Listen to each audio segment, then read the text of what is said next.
Okay, before we get started on this episode, we want to give everyone out there a tip. This tip is directly related to your balls. And our hearts. And your wallets. Okay, we've been in talks for a few weeks now with manscaped.com, who has been gracious enough to send us packages for our packages so we could test out and sample their products and pass the savings on to you with a promo code. It's a Mimic 21. That's all one word with no apostrophe or anything. It's a Mimic 21. You can check out the description in the show notes below for it, and it gets you 20% off of the products on their website. Look, don't skip this. These products are game changers for a new modern man. It's not the 1970s anymore. Shag carpets are out and hardwood flooring is in, friends. Look, I was a bit skeptical at first. I'm not a big hedge trimmer kind of guy normally. I prefer and embrace a warrior's mane. But I have to say that this is definitely turning me around. You don't have to be as smooth as a newborn dolphin in order to be clean, and a proper pubic plumage pruning can just mean keeping yourself neat and presentable. Well, I like a nice clean undercarriage on my heavy machinery, and I have been so freaking excited about this since we started talking to them. The Lawnmower 4.0, that's what the main razor is called, has revolutionized my whole process. It's like when the logging industry went from axes to chainsaws, except the chainsaws are safer, faster, easier to use, and actually really well designed. Look, I'm going to be real with you all for a second here. Shaving my balls has always been a precarious situation at best.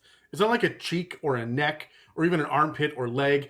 Guys, the operating surface is in 3D. There are angles and roundabouts and, Dan, there are textures that I can't even begin to describe. And we all wish you wouldn't. Let's just say that the landscape is riddled with traps. It's a war zone down there. Yeah, but the Manscaped products have cutting-edge ceramic blades, get it? Cutting edge. And they also have advanced skin-safe technologies that help to reduce the accident. The fact that it has an LED spotlight that illuminates your unspeakables makes the whole thing easier and safer. The Lawnmower 4.0 even has guard lengths to help you customize your topiary. And it also has wireless charging, which just blew my freaking mind. I looked into it, and the new wireless charging system of the Lawnmower 4.0 uses electromagnetic induction to help with battery life, too. In a razor? Yep. Oh, that's nuts. It's nuts, Dan. Guys, if you've been using face razors on your nether bits, you need to stop, especially if you're using the exact same razor upstairs as downstairs. It's time to treat yourself and your significant other. Or others. And make me time the best time. You don't need a wingman if you already show up with two sleek, slick boys who are always ready to impress the ladies. That's actually a good point. Ladies, if you think this doesn't apply to you, well, think again. You know those gifts that he gets you for Christmas or your birthday or whatever that are really just gifts for him? These are the, honey, I love you, here's a big screen TV for you that I want to install right before the big game. Those kind of gifts? Well, it's time to return the favor. Give him a product that's going to help him feel fresh and clean, but keeps you happier in the long run. It's always more fun to play in a clean playground, isn't it? And for those of you who don't know this already and are wondering if the lawnmower is right for you, let me remind you that a statue always looks bigger when you cut back the foliage around it. And no one likes to get unsightly foliage in their mouths. Look, your balls will thank you. So head over to manscaped.com and use the promo code It'sAMimic21 to get 20% off their products and free shipping. Again, that's manscaped.com, promo code It'sAMimic21. You can also check the show notes below.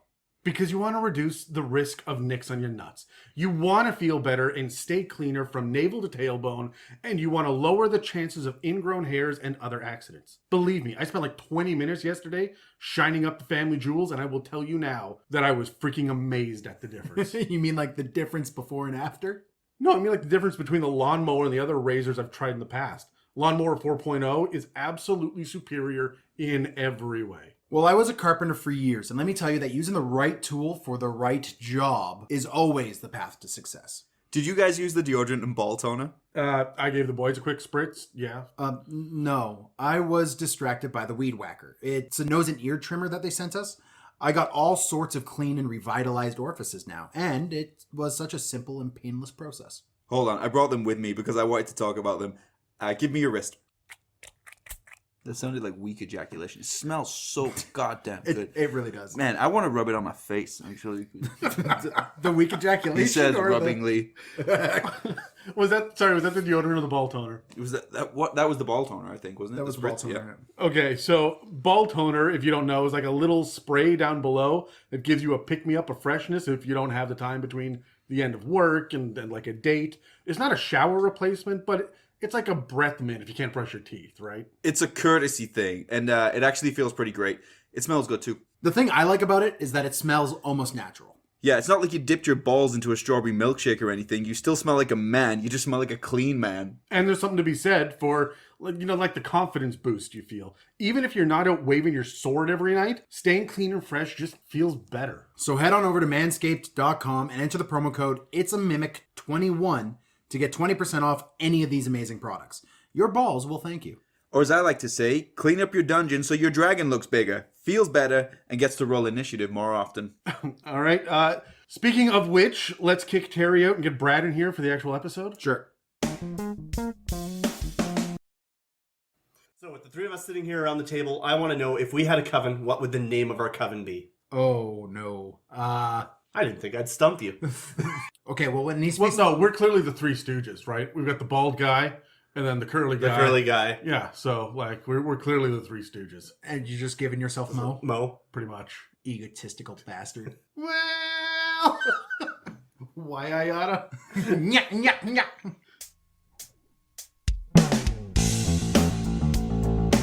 It's a Mimic, the round table Dungeons & Dragons discussion, where you never know what you're going to get. Welcome to another episode in our conversation on big, bad, evil guys in Dungeons & Dragons that we like to call Portfolios. I'm Dan, and with me today are Adam and Brad, and this episode is called Hags, a little Auntie social. Antisocial. God. Who calls them an auntie? British people, I suspect. That was just for Terry. Oh, that's the Terry edit. Yeah. Anyways, we have previously covered Beholders, Illithids, and the Elder Elementals, Celestials, high-powered constructs, and some of the biggest, nastiest monstrosities from both the Forgotten Realms and the Magic the Gathering campaign settings. For all of these and more, including a buttload of humanoid mob monsters and a whole pile of fiends, you could jump over to Spotify, Apple Podcasts, and dozens of other podcast apps, or you could check out our YouTube page and playlist on monsters that we've built there. This episode of the It's a Mimic podcast focuses on one of the most popular big bad evil guys at Wizards of the Coast, Hags. They've been lurking around in the handful of published adventures, and there's a surprising amount of lore and information about them in 5th edition. Enough, in fact, that we, this panel of Dungeon Masters, had to break it all down into multiple episodes. This one focuses on the true OGs, which stands for Old Girls, which are the Green Hags. This episode also dives into the murky waters of Sea Hags and Sea Furies, and the nightmares that they bring. I love Hags, I love their weirdness and their deceptions, and I'm so excited to finally get down to these Hag episodes. But before we get started, I have to ask you guys, how do you guys feel about Hags? I love them. Yeah, I think they're one of the fantastic, bad evil guys that just don't get used enough. Well, they're one of the ones that, whenever we think about Dungeons & Dragons, they're one of the iconics, right?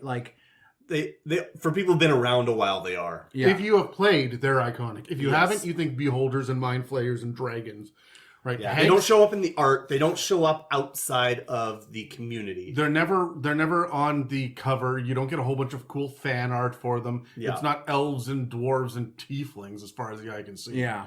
But Hags are fucking awesome. And if you played for a year, you run into Hags. I mean, they're also one of those ones that has a very sturdy foundation in the real world as well.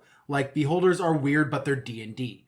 The other thing too about Hags is that you get them early. Yes. Right? Oh, yeah. Yes, they're they're tier lo- 1, tier 2 problems. if you get a which means goblin. all of the publications, everything that's come out right now, which is tier 1 and tier 2, little bit of tier 3 sometimes, is right where the Hags live. Yeah. Right? Same with Yeah. giants. That's why you run into them kind of everywhere. Absolutely. Right? The same way that you run into skeletons when you do a dungeon. And environmental, right? You've got one for every environment as well. So you're going wherever you're playing, you can run into one. Exactly. And I mean, it's why we don't necessarily always run into Celestials or any of the other high-powered stuff.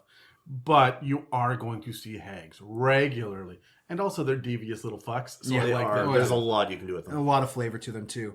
Well, we have broken down some of the information on them. Adam, do you want to get us started by the real world cultural touchstones of where we get Hags from? Sure. But before we go any further, please allow me 2 minutes on my soapbox. Because Oh no. before we get into the fun of Dungeons & Dragons Unseelie Fae, it's worth pointing out that in common usage, the word hag is a rated PG derogatory term usually meant to demean a woman. Online, I've often seen it used by clearly insecure men who are attempting to use inflammatory speech to undercut a woman who is A, middle-aged or older, and B, unhappy about something. It's often used to drag down women in power, and there isn't a female politician in recent years who hasn't had the word slung in their direction. It has definite ties to misogyny these days and is used as a softer version of the word bitch. Regardless, we at the It's a Mimic podcast don't support that kind of shit, and if you don't like it, you can fuck right off and have a great summer.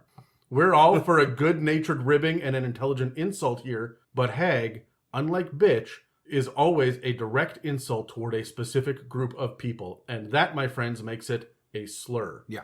We don't condone it as such, and neither should you. In fact, I think that as nerds, we should push for a reappropriation of the term and return it to its mythical roots. Yeah, I'm down for that. So, its origin lies in the Germanic languages, and all the origins of Old English, Old High German, and Dutch, the origins in those words that are shortened to resemble the sound of hag or hags, as it tends to come across in German. Hags. I can't speak German, but that's my impression. I'm sure the German listeners will come and correct you. Yeah, Hey, we're big in Germany. Yeah. They will.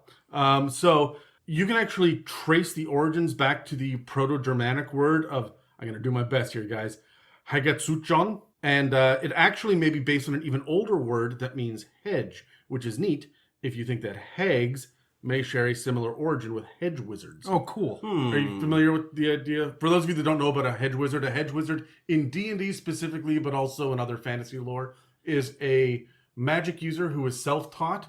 They don't have any innate ability, but there's a self-taught nature to small level magics like cantrips. They do minor herbalism, potions, and elixirs or scrolls. Right? Yeah. So the idea that hags are self-taught or at least, passed down through, I guess, from their grannies, right? It kind of lines Nice. up, and Nice. and I kind of like that. So I tried to source out a proper definition of the word in modern zeitgeist and came up with a common overall view. According to dictionary.com, a hag is an ugly old woman with evil powers. According to Wikipedia, a hag is a wizened old woman or a kind of fairy or goddess that have the appearance of such a woman, often found in folklore and children's tales such as Hansel and Gretel. Hags are often seen as malevolent, but may also be one of the chosen forms of shape-shifting deities, such as the Morrigan or Bav, who are seen as neither wholly benevolent nor malevolent. According to the Harry Potter wiki, a hag was a savage being that looked like an ugly old witch but had more warts. They had 4 toes on each foot, had a taste for the flesh of human children, and possessed rudimentary magic similar to that of a troll. Many muggles tended to think that hags were what witches looked like and were therefore popular in muggle literature. All of these definitions paint a similar picture of an ugly old woman with dubious intent who has an access to abnormal powers. And when we start to dig through folklore, we find more than a few examples of this. Of course, there's the witch from Hansel and Gretel, but there are also Peg Powler, the river hag who pulls children into the water and drowns them if they get too close to the river. She supposedly has skin the color of pond scum, green hag, right? Nice, yep. And was used to warn children. Depending on your region, you would find other versions of her, like Jenny Greenteeth, Nellie Longarms, and Grindelow. Then there's Scylla, the sea hag from Greek mythology, and Baba Yaga, who lives in a house on massive chicken legs. A very old legend tells of Old Hag, that's the name, Old Hag, who would sit on children while they slept to make it difficult for them to breathe. That's kind of like night hags. They Yeah, do something like and that. that's a common theme moving forward. So we're getting a pretty good image here of consistent cruelty, wicked weirdness, and an odd affinity for hurting children. Obviously, these old wives' tales were used to keep children in line, but there's a definite picture being painted of hags being so alien in nature that they're beyond what one might imagine a standard witch to be. While a witch may be someone who rides a broom and stirs a cauldron, a hag might ride a giant dragonfly and boil children alive. They both have ties to magic and the idea of strange feminine powers, but a witch is very much human. Hags are not. I've mentioned the 3 fates, who are Clotho, Atropos, and Lachesis, on the podcast before, and sometimes these fates are depicted as being hags. Even the 3 witches at the beginning of Macbeth are often shown as hags. If you're out buying Halloween decorations and you come across some witchy decor, look out for green skin, yellow eyes, or other typically unnatural features. Chances are good you've got a hag on your hands and not a witch. So, what are some of the different kinds of hags that exist out there? Well, there are boo hags, the hags that slide out of their skin so they can enter a victim's home through tiny cracks in the walls and ride the victims while they steal their breath and energy little by little each night. There's Kikimora, the Slavic house spirit and guardian of chickens, who hides behind the stove and makes rodent noises in order to be fed. Again, these creatures sit on the chest of victims and steal breath away, and they look like old women. There's some wicked fairy godmother, of course, and some people even consider banshees to be the form of hags.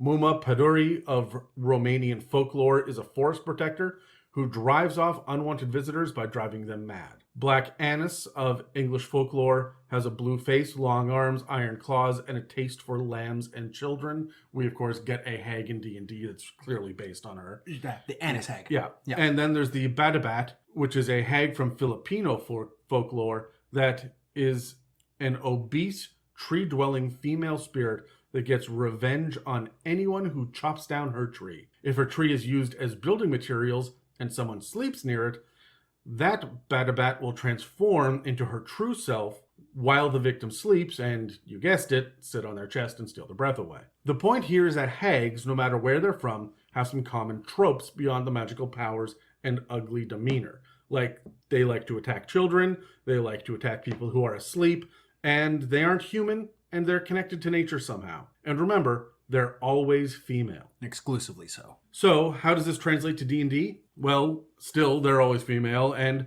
they're always fae, except the Night Hag, but that's topic for another episode.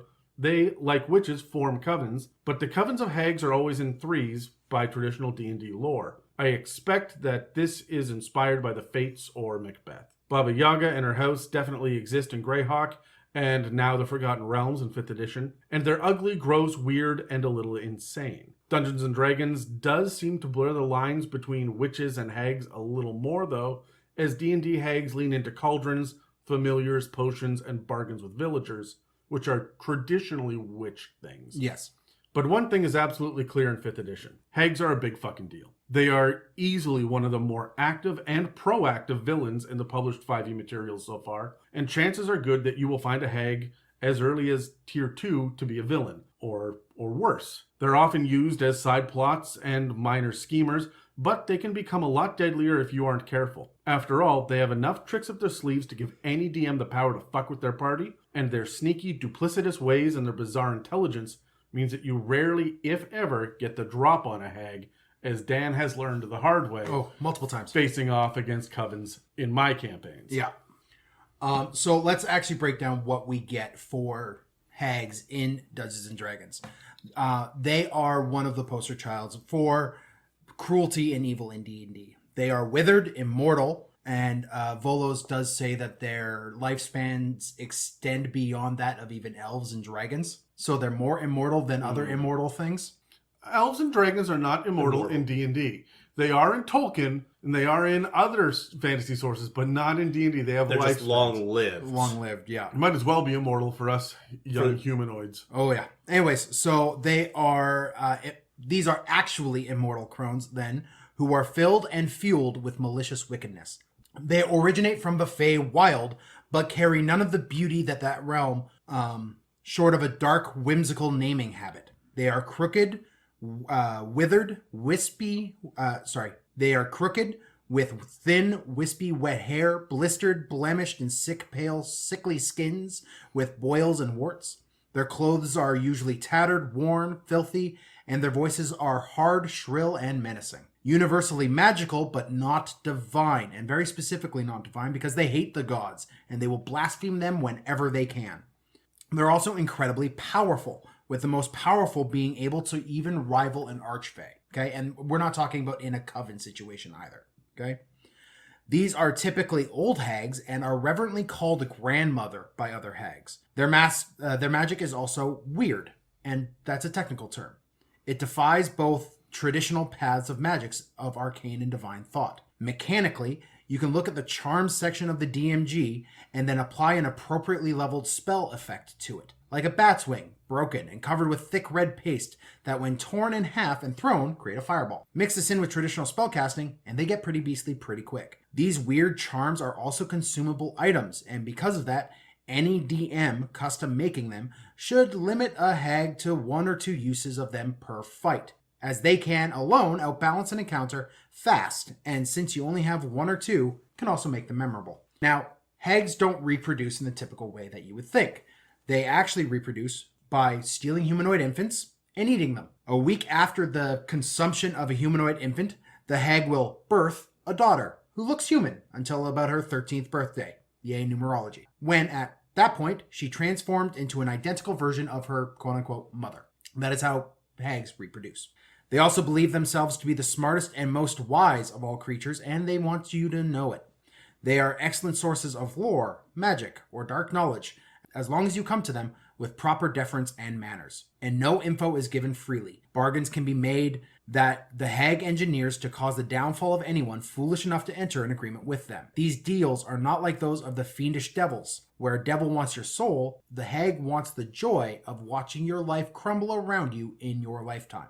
They are experts in vice and desire as well, and will flavor their bargain to entice even the most stalwart paladin. Their deals always go sour as well. Either the request is taken to extreme, like a child will find their beloved pet, but it will be rabid and will have to be put down, or a woman will fall in love with a doting suitor only to grow violent, jealous, and obsessive. You know, I think that the genie's wish or the monkey's paw shit? Yeah. That's like the leprechaun deal that's going to blow up in your face. Hags take that on more so than genies or other fae do in D&D. Yes, 100%. Within D&D, yeah, for Even sure. devils will abide by their contract and not fuck you. That's the lawfulness. Right. Read the fine print, but Yeah. there's no fine print with the hag. It's a verbal contract open to interpretation after the fact. Yeah. Yeah.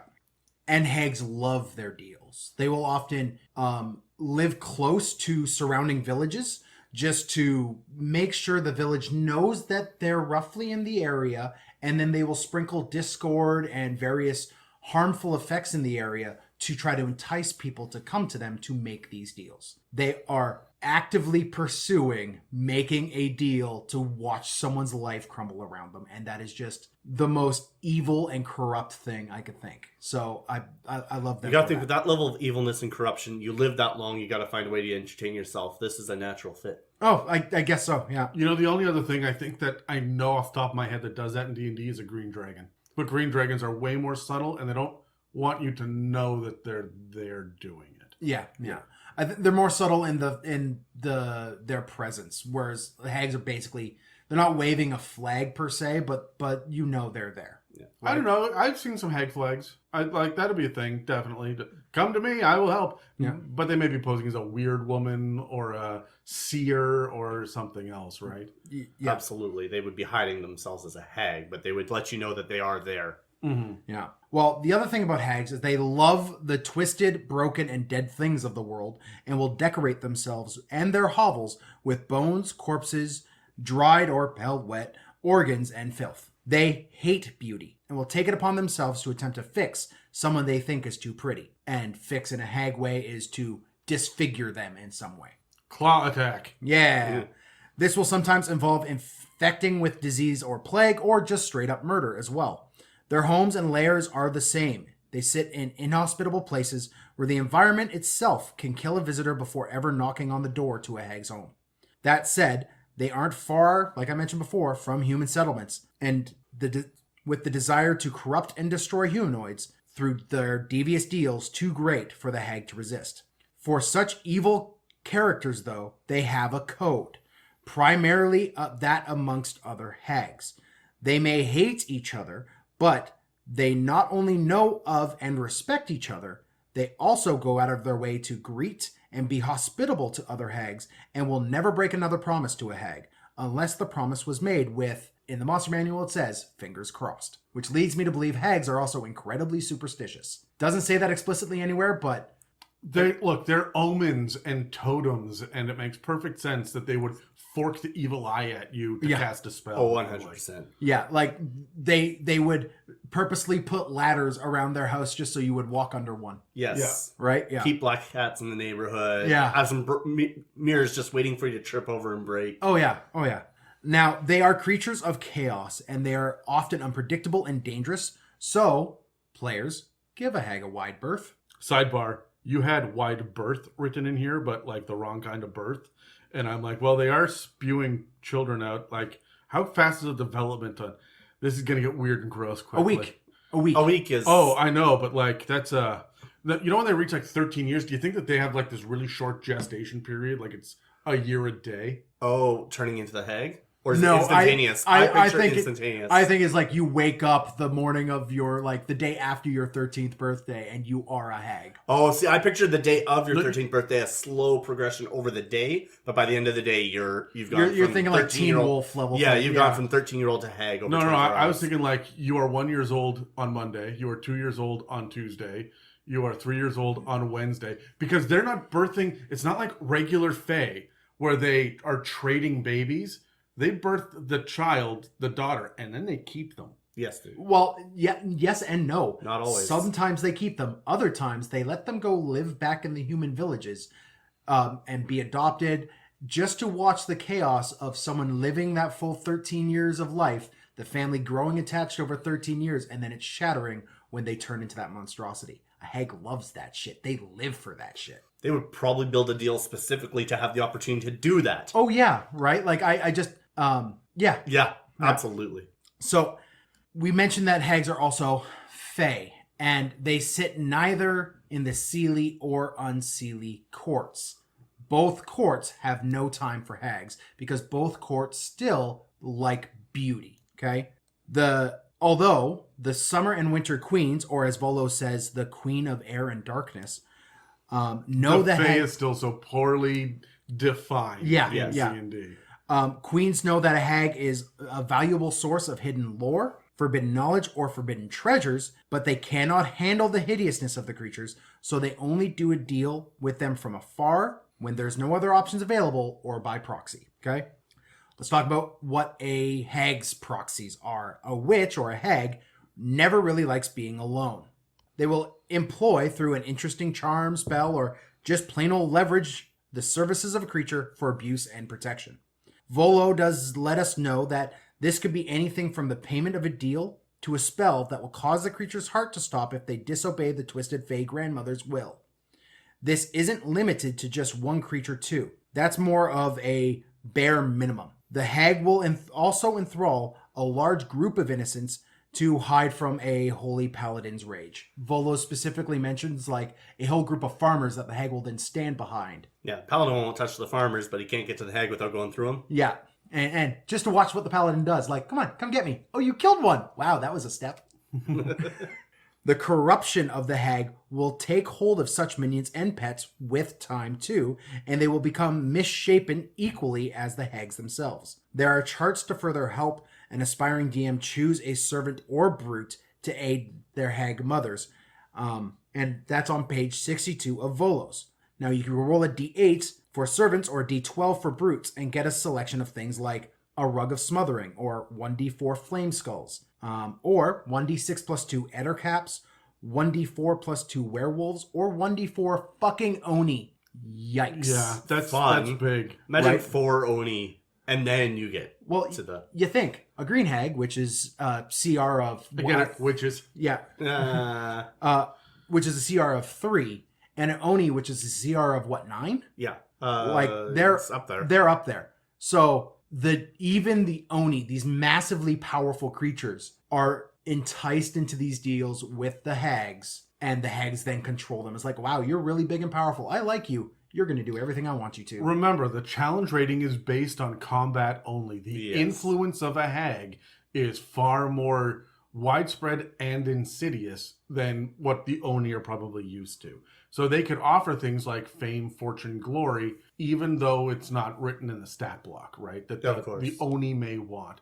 Or, hey, I can just provide you with food. Once a month, come by here, and I will have just a cage full of kids. Yeah, absolutely. Like, Hags, their strength isn't in their combat stats. We'll get into it. Well, but it is. Well, They're they not- all reach outside of their CR level. Yes. Definitely, especially the covens. Yes. However, I think you're right. Like their real power is in their role play. They don't want to be fought. They want to be... They're going to try and entice you outside of combat, and that's where their strengths are highest. Yeah.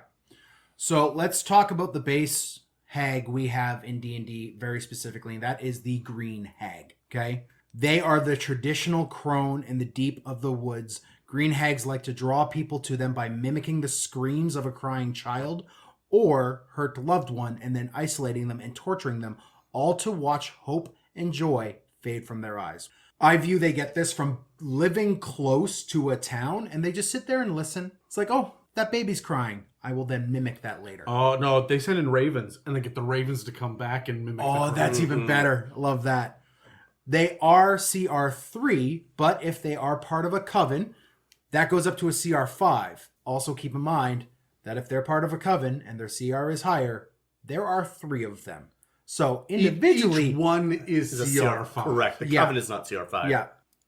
Now, for their CR, they have surprisingly good AC at 17, a mountain of hit points, which must be hardy living with all that filth and not getting cholera.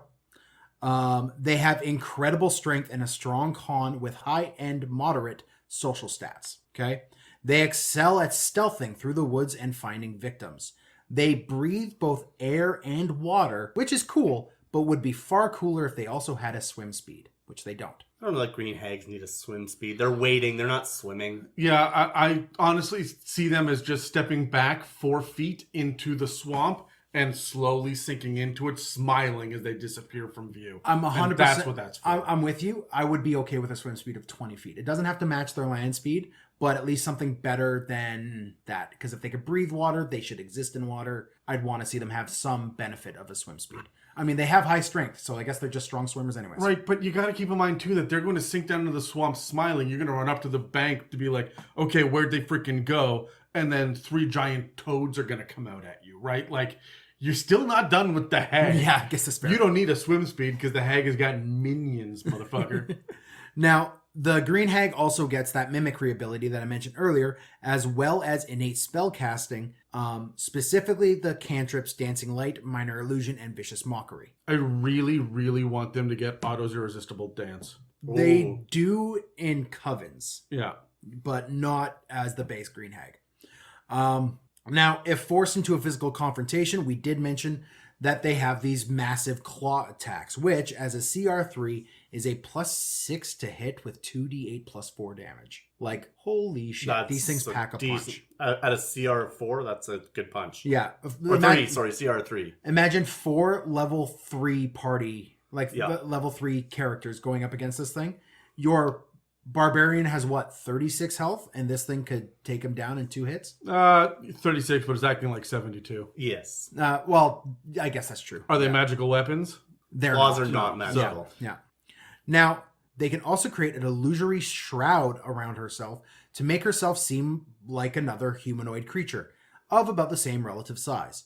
You can see through this by looking at it as an action with a high DC 20 investigation check. So everyone's like, oh, hey, look at that beautiful woman, except the rogue. Wait a minute. Something's not right here. Yeah. Finally, if the tide goes against her or she wants to get the drop on a party, she can turn invisible until she attacks, casts a spell, or loses concentration. Note, there is no or 10 minutes. Yeah. It is just until she attacks, casts a spell, or loses Do concentration. you think that's something they forgot, or is that No, intentional? It's intentional. It allows her to stalk the party. Right. Yeah.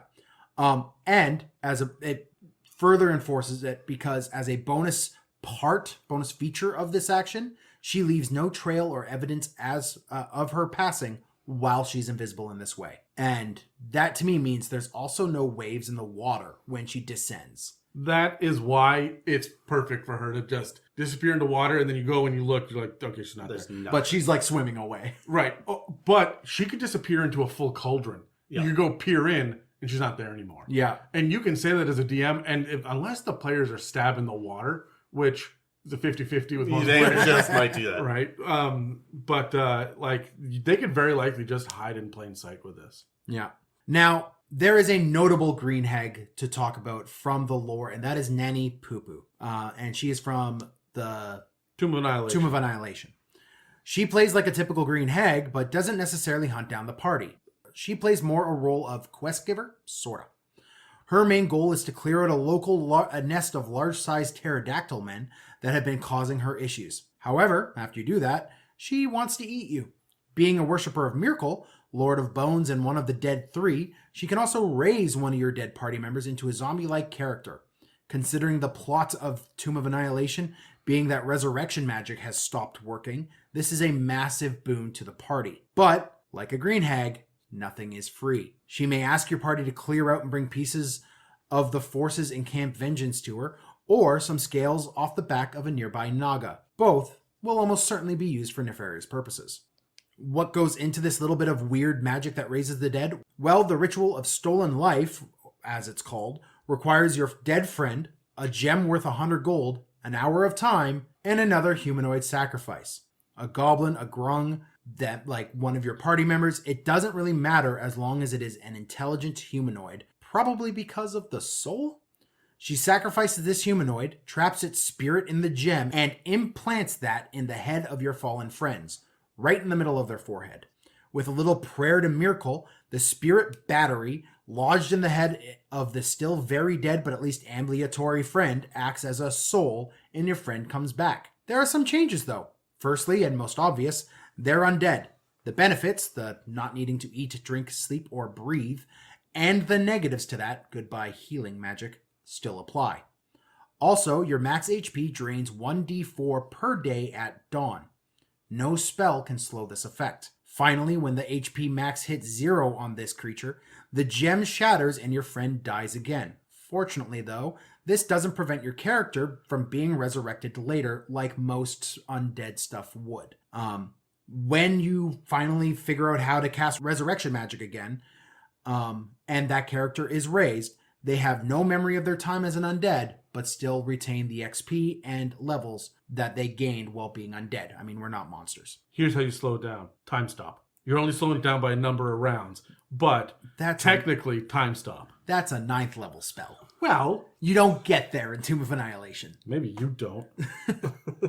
So, guys, I want to roll for initiative now, and I want to ask a couple questions of us, okay? Let's roll. I got a 3. 5. You went further than 5, so I rolled a nat 1. That's not good. That's awful. All right, what are the questions? Dan? Okay, Brad, using a green hag, can you give any sort of insights into any environmental or social encounter opportunities? Yeah, about 1,000. Now let's go into it. I'm just going to take a simple one from folklore because lots of people have seen this and I think they would like to play with it. I would like to do the witch from Hansel and Gretel, right? Okay. She's building almost like something enticing for children, a candy shop out in the woods or a house made of candy. Quite literally, right? Illusory magic. She's going to surround herself. Illusory magic, nothing. She builds a house Oh, out of she candy. would. But then herself, right? She would make herself look like a nice old lady. Oh, yes, yeah. Right? for Come sure. on in, kids. I've got some nice baked goods, some candy for you. And then, Can boom, I they turn actually into hags. look beautiful? Because No. everything that I saw... Beautiful is not the right word. So they get this illusory shroud, which is where they Yes. take their form and change it into whatever they want. They generally as wouldn't long as choose, with their hatred of all things beautiful, though, they're not going to choose. They might Yeah. choose a nice old lady. I don't know that they would choose a beautiful young dame. No, They they would have to be the same level of ugly. That's like right in the lore. I don't know. It's not. They can be. It is for night hags. It is for night hags, There's but it's certain not for hags green. that have it, but Okay. green hags It's not for don't. green hags. Night hags, green hags don't hate beauty to the same extent that a night hag does. So a green hag could look beautiful if they want to, and we do see examples of beautiful, alluring green hags in D&D. Okay. Okay, but I would say that with this Hansel and Gretel character, Yeah. I It would mean, just be a kindly old lady. you want it to be like you're not having a sexy old lady sitting there and like no. No. This is not no. a G-MILF.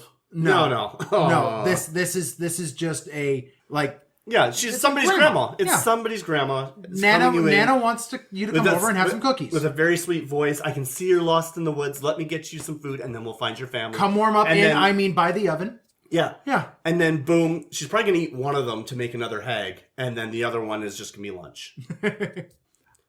For me, I really like the fact that green hags are one of the only types of hags that will actually leave their lair and actually hunt to a certain extent as well. They will go out and try to find prey as they walk along the road and engineer situations for a deal. So I see a green hag engineering a plague or a poison that affects the party, and then she just sits on the side of the road 2 days later as the party's carrying their like foaming at the mouth wizard and goes, "Oh yeah, I've got a I cure can for fix you. that. I can help you."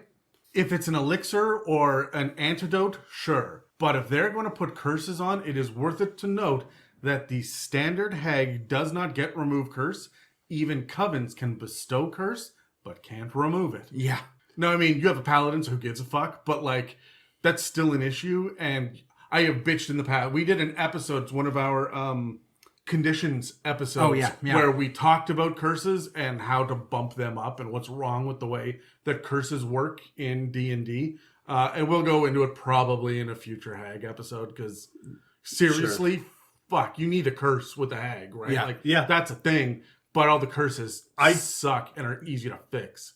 I do kind of like the idea, though, that even the hag has no intention of ever fixing a curse, so she doesn't have a way to remove it. Yeah, but that's antithetical from the idea that they want to make a bargain.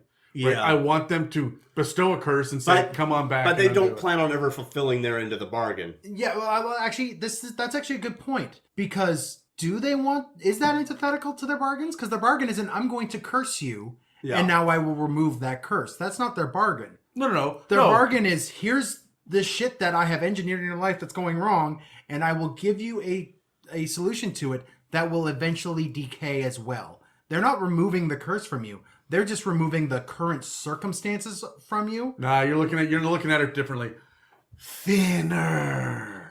Okay, yeah. That's fine. where I'm coming from. But I see someone with the capabilities of a thinner level curse, maybe not necessarily being a hag, but I would definitely they're not necessarily a hag, but hags will do that. because That is my point here. A hag will 100% say, you know what, I'm just going to curse anybody that walks 13 steps down this part of the road, right? I'm just going to do that. If you walk 13 steps in this area from this tree to that tree, then you will get a curse. And then you will know through your dreams that you are cursed and you need to come to this kindly old grandmother to get rid of it, because that's how I get my bargain. I will get rid of it for you, but you got to do shit for me first. And that's how they entice some people. The bestowing of the curse is the hook. It's the sales pitch. okay. I'm not entirely sold, but I She's not going to walk around and poison every single well with a potion. She's not going to do that. She will say, magic, rah, all the wells are poisoned, right? So you do that by bestowing curse. when you get these weird magic items that they can make, where they're these spell effects that don't necessarily have to be on their spell known, by the way. Yep. They're just spell effects that are consumable things on items that you could really flavor fun and interesting. Yeah, I could see. It's also worth pointing out that a lot of their spells are based on exactly a thing that you said in a different way. Consumable items. You usually have to eat or drink it in order to get the effects of it. Yeah. That is a constant theme, both in folklore and in D&D. Cool. yeah, I mean, poisons and diseases, right, are often generally passed through some sort of transmission. They're also generally passed over by the rules in Dungeons and Dragons 5e. That's a Brad- separate that's episode. a separate We've been episode. through those. Battle, what do you got? Battle. Hags are going to use whatever minions they have at their disposal first, Okay. because they're going to let whatever it is. So, Especially green hags. Yeah, so tree blights, giant frogs, things like that are probably going to be in their arsenal. They're going to backline fight. If you get up in their face, they're going to slash you. And they're going to make use of that invisibility. They're going to, as soon as you're in their face and posing a threat, I'm out of here, disappear. You actually mentioned tree blights, and for me, green hags being the wicked witch in the woods, I'm playing on the nature aspect of them, and I want them to use tree blights, twisted and awakened plant life, things like that in their combat. They're using flora and fauna around them more than they're going to be, you know, having an Oni around them, Yeah, sure. right? Like they're going to have definitely like that level of stuff that they're going to throw at the party. And the wildlife in the region. Yeah, and always ambush tactics. Oh, yes. A hag will never be the one who is at disadvantage in a fight if she started it. Yeah, they don't... Oh, if she started... And she's never going to want to put herself in a position where she can just be jumped. Yeah, exactly. Just a quick sidebar. When it comes to the Oni and stuff, what I realized just now is that the Oni are allies because they owe her from a previous deal. Okay. Yeah, that would 100% make That's sense. the only reason I can come up with why an Oni is going to be like, well, sure, okay, all right, yeah, I will be your grunt. Oh yeah, yeah. 100%. And they go out of their way to make deals with more powerful creatures just so that they could have leverage on somebody. Yeah. That could totally take them in a fight. Honestly, for me, the thing that I'm going to think of most about with the hag is the fact that they are cravenly bitches. They are absolutely never, ever, ever going to be a part of a fight to the death. Oh, no. And one of the ways that they're going to escape is through this mimicry. They can use it. It doesn't even say as an action. So they can just fucking do it. So you get the jump on me as a hag and I'm sitting here in my hut. There's a closet over there and you came to rescue children. I'm going to make sounds of screaming children come from the closet while I turn invisible and run away. I'm going to drag you with a carrot into another part of the encounter where I can get away, chill out, hunker down, Come up with a plan B. re-roll some hit dice, Yeah. and then wait until night where I can sit on your chest. Cool. What about one? Give me a plot hook for a side quest, a one shot or something, main story arc with a green hag. Brad? I've really been enticed by the thought of this 13th birthday somebody turning into a hag. So you come into a town, and just days ago, this family witnessed their daughter transform and head off into the woods. Yeah. And they want to know what happened. This thing that they thought was their daughter anyways, right? Because because like it's also like they grew up with it. They might not know that a hag had dealt with it, right? it could even just be a baby swap, right? Like that's what I'm picturing as horrific. rough. Oh yeah, as a parent, that to me is horrific. But yeah, that's what I'm picturing is there's a baby swap. These people raised this child thinking it was the one that they legitimately had for 13 years, and boom, now it's disappeared into the woods. And they want to know who took it and who caused this curse, and can it be undone? Can they get their baby back? Could you imagine like that one family that has their baby has some sort of deformity or some sort of malady, Health issue. some sort of health issue. They made the deal with the hag. The kind old woman in the woods will take care of it. Just give me a week and we'll see what happens. Yeah. Okay. Kind old woman comes back with baby a week later. Healed, beautiful, perfect. Never And delicious. and tastes great with butter. For me, I want to do a reverse hag. And we Gah. see this. We see that we see this in Beauty and the Beast, oddly enough, where there's an ugly woman that comes to the door, gets denied, and then becomes this beautiful woman that then bestows a curse. I want to do something like that with hags, where the hag shows up in the town in her base form to like test the village. The village like throws her out, causes some sort of hassle, and then she becomes the beautiful maiden to kind of pull a reversal on them. Yeah. And now that entire village feels bad about how they treat it and will rain presents and stuff on her while she's just subtly ruining their lives day in, day out. She gave her true form first and then flipped it rather than using her flip as the gate in. Right. Okay, my plot hook. So you know how when your party takes a captive, that captive's not even days are numbered, but like rounds are numbered. We will interrogate until this becomes annoying, and then someone's going to slit a throat. Yeah. Because everyone's a murder hobo, right? Yeah. You know who they don't do that to? Quest givers. People that come to them, that knock on their door, that say, hey, can I get some help? Even if it's clearly a demon, right? They will hear them out because this is a plot point and not a random NPC we decided not to kill. Yeah. So they will meta their way into dealing with the hag just by listening to them. And You're evil. Absolutely. I did this You to you are a guys. hag. Multiple times. So Last week. yeah. So one of the things that I would absolutely do as a plot hook is have a hag come forward. When you know your big twist at the end of your campaign is that the bad guy is actually a good guy that has been corrupted or that has is being tempted by the Shadowfell or someone has got some sort of leverage on them and whatnot. and the hag wants that good guy out of the picture, I'll help the party remove this guy. They don't know that this is a good guy yet. Mm-hmm. The hag is playing for the power vacuum. She wants the party to say, hey, you know what? Hey, guys, I know where you can get a unicorn horn. And I'm legitimate. I am straight up about this. There's no tricks. You can go get a unicorn horn. Go over there and get it. But she may not want to interact with the party at all. She just wants that unicorn to lose a freaking horn. Yeah. Or she may just want your party to leave, and then when they come back, the inn has burned to the ground and all their favorite NPCs are dead. What happened? Guys, a hag came to town last week. You didn't hear? Oh, fuck. Oops. Yeah. My bad. So I'm 100% coming to the party with clear role playing and an escape plan and a couple of bouncers that are hiding around the corner. Yeah. Right? I need goons. Where the goons? And I'm going to say, hey, you know what? Here's my plan. And if they don't follow through on the plan or they try to fuck it up, I will retreat. Yeah. Hey everyone, it's Dan. No, you're not going to. Okay, well, You yell at me every commercial. I'm not well, gonna that's do because you're a dick every single commercial. I want to let everybody know about Legend Lore. It is a show we've been doing now for a little while where we get to open up new books. Adam, I'm talking about books. This should make you happy. We get to Dan, I live in the digital age. I don't know what you're talking about. Bullshit, you're the one yelling at me for bringing my phone to a D&D session. Anyways, when Wizards releases a new book, we are there to open it up and to go over it for you guys and give our insights into the design process as well as the contents of these books. Most importantly, do you guys want to buy them? And if you do, should you? And that's the other reason that we do these episodes. Yeah, so check the feed. You can check out those episodes there.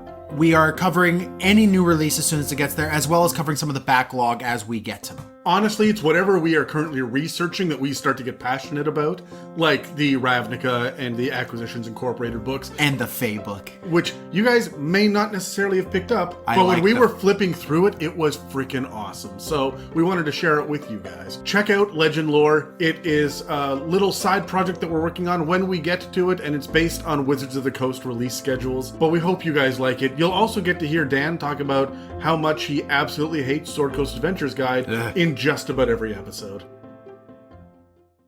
So Brad, what do we got for Sea Hags? All right. I'm excited about Sea Hags. We talked about with Green Hags and just hags in general, their ugliness. Sea Hags are considered to be the ugliest of ugly. They have the greatest hatred and abhorrence for beauty, and they absolutely despise anything beautiful. They will kill it, they will mar it, they will do whatever they can, and they love nothing more than seeing the beautiful befouled. Cool. So that's who Sea Hags are. When we look at Sea Hags, if you're going to come across one, they look like a starved corpse should you come across them in there, right? I think Green Hags would picture maybe somebody, I don't know. When I picture hags, I picture a little more stocky. I mean, it's that grandmother thing, right? As you age your grandfather, you're going to put on weight. That's just kind of... There's always something off or diseased with a green hag. Yes. They've got that pale green skin. They've got that hunched form and bent form. They're really suffering from osteoporosis. Like You get that form still, but I picture them a little bit heftier. It's specifically with sea hags, they are not. They are thin. They look malnourished and deprived with like this gray pallid skin on them. On that skin, they have scales. Again, sea, fish, that's where that's coming from. And their hair looks like it's seaweed. Actually, no, sorry, it does not look like it's seaweed. It is seaweed, according to 5th edition lore. Their eyes are lifeless. They look almost like glass marbles, glass balls. They're cloudy. You can't look into the eyes of a sea hag effectively because you're not going to see much. They're dead and lifeless. Oh, you'll see something, but we'll get to that later. Yeah, we'll get to that. And they are cursed to being the others to hags. We talked about using the illusory appearance to look beautiful. Sea hags cannot and will not do that. At best, they will look haggard and worn down. Yeah. Also, At they're the only best. topless hag in the monster manual. Yay. Kinda. Yeah. I mean, to be fair, the seaweed covers a lot. So I talked about how they really hate beauty. They abhor it. They take great pride in their ugliness, and they're always seeking to destroy and warp beautiful things into their own ugly image. While hags are generally ugly, deformed creatures, sea hags take it to another level. Their lairs are generally depressing places full of trash and pollutants. They tend to be fairly solitary, but you will find marrows in their lair and surrounding areas. Should you notice dangerous tides, a slimy film on items in the water, or a lot of fish corpses, you may find yourself near a powerful Sea Hag. Sea Hags have a CR2 or 4 in a coven, so a little bit weaker than the Green Hag. Cool. Yeah. Their primary stats are strength and con, but they don't have less than a +1 modifier in any stat. So across the board, they've got a decent stat block, but specifically strength and con are their big ones. They have an AC of 14 and a hit pool of 78 plus 21 hit points. Which for a CR2. That's a lot of hit points for your party to come through. Yeah, they're hardy. 21 is kind of where you would expect the plus. Never mind the 78 on top of that. Obviously, being underwater creatures, they have dark vision of up to 60 feet, and they have a swim speed of 40 feet. You talked about not having with the Green Hags. This is where you get the swim speed. Makes a lot more sense to me for the Sea Hag. Absolutely. Their standard move is 30 feet, so they're faster in the water than out. Again, Sea Hag. Again, that makes sense. That makes 100% sense. Yeah. on brand. If you're fighting these guys in the middle of the desert, you're wrong. Yes. Well, the DM is wrong. Yeah, the DM is wrong. Yeah. Or the party did something really, really right. I have a funny story afterwards, but you can take Okay, that. let's get to it. I'm looking forward to it. So, they speak common, Aquan, and giant, and obviously are amphibious. Yes. Yeah. They, due to the hideous nature of their appearance, any humanoid within 30 feet of a Sea Hag must make, and can see them, must make a wisdom saving throw of a DC 11 or be frightened for a minute. Oh, shit. Okay. So, frightened, in case you don't remember what it means or you've forgotten, means you have disadvantage on any check or attack while you are within line of sight of the hag, and you cannot move any closer to the creature that frightens you. So in this case, the hag. Closer to it, yeah. So you can move, you just can't move closer. Effectively, you are so horrified by the sight of this hag that it takes you a minute to collect yourself. You can roll to save every turn, but you have disadvantage unless you can manage to break line of sight with the hag. Okay. If you know the hag is there, you can avert your gaze, but of course, if you try to attack it, again, you're going to have disadvantage on your attacks. So if you're dealing with a social encounter and you don't want to take the disadvantage on all of your social checks, you can just avert your eyes if you know that it's there. That said, generally they're going to try and get the surprise on you and use their hideousness to their advantage. Should you be frightened of the Sea Hag, she has an attack she can make called a Death Glare. This attack is brutal and can drop you unconscious instantly. Again, you must make a wisdom saving throw with a DC of 11, and should you fail, you immediately drop to 0 hit points. And that, ladies and gentlemen, is about a 1/3 chance. Yes. Even in tier 2. Yeah. Yeah. Oh, yeah. Like, there's a good... Somebody's going to drop to 0 hit points in the party. Almost certainly. I just see the barbarian going, this is bullshit. and the DM going, Yep. I have a funny story in a minute. Should you manage to not be frightened and you end up within melee range of her, she will attack with her claws with a +5 to the attack and 2d6 plus 3 damage. Again, that is a significant claw attack. Like all other hags, she casts the illusory experience, but as I mentioned before, she will still appear haggard at best. I get it. Haggard. Roll. Okay, so let's do the same rule for initiative, and let's talk about some tactics with these guys. All right. I got a 4. A 10. I got a 4. Roll off, Dan. I got a 7. I got a more than that. Yeah. All right, I'm going first. So, first question, Dan, go for it. Environmental or social encounters with a Sea Hag. So in this case, I really want to lean into the environmental factor. I mentioned earlier the oily, scummy film on all sorts of things, the dead fish, just the noxious smell within the water, right? If your party is just adventuring, they don't know a Sea Hag is in the area, I really like to picture them coming in and it just getting worse and worse and worse. And they don't know what's causing it. They probably might not even know it's a Sea Hag. They're picturing, there's poison in the water. Somebody's done something. Well, and any D&D player that has played for a while is going to say, oh, there's scum and shit here. There's an aboleth nearby. Yes, exactly. So there's other things that they're going to think of. And then all of a sudden, boom, they find themselves within the lair of the hag. Also, I'm going to put a lot of marrows in the area. Marrows I'd be cautious. Oh, they're powerful. They're powerful. They are powerful. If you are CR2 going for like a level 2 party going to a Sea Hag, Marrows will outclass you. Oh, they 100% will. But that said, I pictured the Marrows kind of under the command of the Sea Hag. Again, we talked about creatures owing her. Yeah, but remember, it's not mind controlled. No, it's not mind controlled. But that said, if they're there to just... If she knows that there's somebody in the area, she could give them the command to say, look, I want these guys to come in. I want to make a deal with them. Oh, so you send them as emissaries, not They're as... kind of just the guards in the area, and the party's going to be really confused as to why these Marrows aren't attacking on sight. Or should they attack rather than try to kill the party? The Marrows themselves are going to try and capture the party and bring them to the hag. That's kind of what I would like more from the Marrows, because your party is going to be outclassed by these Marrows. And they're either going to know that and try to avoid them, or they're going to be stupid, attack, and get their asses handed to them. And now they're being chauffeured into the presence of the sea hag. Yeah. So, okay, when it comes to social encounters for me, environmental encounter, clearly, like, it's all laid out there for you. Yeah. You're probably looking for the wreckage of a ship or Yeah, a of course. cave or a coral reef, something like that. But If you are running a pirate campaign, use these.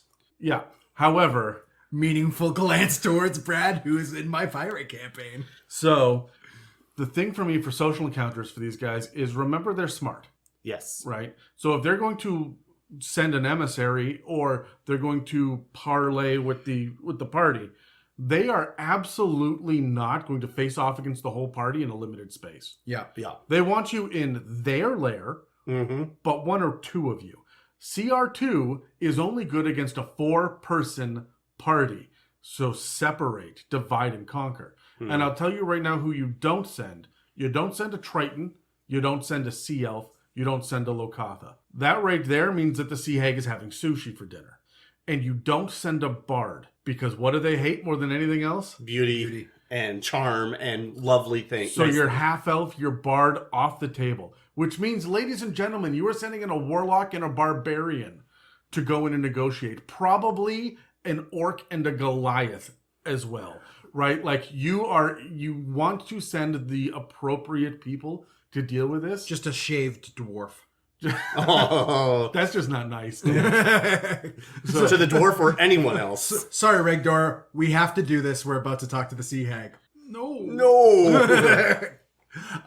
For me, I actually would send the Bard or have a social encounter with the Bard. And it is purely the Sea Hag wanting to see things corrupted and her as a social encounter. This isn't combat. This is just as a social encounter. Wanting someone to make the most horrid song ever and to play it in front of the king or the queen or whoever. Right? Right. I'm going to say this, though. These guys, while their intelligence and wisdom are +1, they also get away with it. And they've got some nasty attacks. I think they would just kill Beauty on sight. Yes. Then So- disguise your Bard and then send So them in. and the be like, talented Bard with the, like, your stand-up comedian level of talented Bard, where like, there ain't no such thing as a pretty stand-up comedian, right? There's a reason they're a stand-up comedian, and it ain't the looks, right? So when you get up there, like, I can see both of you are like, okay, hold on. I can name couple. one, but I've got a couple. But so when you send in the Bard, I am not sending in a half elf. I'm not sending in an elf. They will get fucking slaughtered. Yeah. I'm going to send in the portly human chef to go do it. To be honest, I'm using night hags more in a Sea horror. hags. Sea Sorry. hag. I'm using sea hags more in a horror being stalked on the shores of a river level of monster. I'm not seeing a lot of environmental or social encounters with them that aren't directly involved with sunken ships or reefs or underwater caves or whatnot, right? Like, these guys are hunting your party more than anything else. And that's the way I would use them. What about battle tactics? What do we got? Battle tactics. Again, they're going to... We talked about the Marrow in the region. That's their biggest strength, right? Again, their CR is low. Unless you're coming across them early, your party's going to mop the floor with them. So they're going to surround themselves with more powerful creatures. Yeah. Again, they're going to make use... There isn't something in the stat block, but I would want to give them some way of obfuscating the waters, right? We talked about the murkiness, the sliminess, just the nastiness of it. And the other thing, too, is when they're feeling endangered, use that swim speed. They're going to have it. They're going to be using it to get away. I legitimately do not believe that you will ever find a night hag just out and about. Or, Night hag? Sea hag. I legitimately believe that you will never find a sea hag just out and about. Come to my lair on my turf. Because when I drop you to 0 hit points, you are auto-failing death saves. Yeah. Because you are face down in the water. Yeah. Yep. Right? The environment here is key. It's bad enough to have Marrow be the brutes. This is why I resist that, because the Marrows will fuck up your party. Yep. Because if you're fighting Marrow, you're on the water. Mhm. Yeah. Right? I would use maybe Chul or something else, like, to deliver a message Sure. that's handwritten, because they can get on land, and if a combat busts out, you're not going to kill the party accidentally. Yeah. Right? This is an accidental TPK waiting to happen.